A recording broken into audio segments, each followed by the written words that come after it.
O sige ko, hindi ako tamad. Tangali lang ako gumising. Kaya tara, samahan niyo ako magtinda. Maaga nga akong pumunta dito sa San Miguel. Dahil Sabado ngayon at alam kong maraming tao. Kaya agad-agad ko na nga sinet up tong coffee shop ko. At pagkatapos ko nga mag-set up, meron na agad bumili.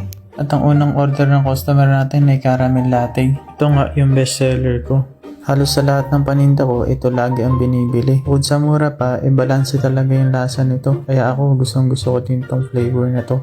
Kaya kadalasan sa mga video na ina-upload ko ay caramel latte ang ginagawa ko.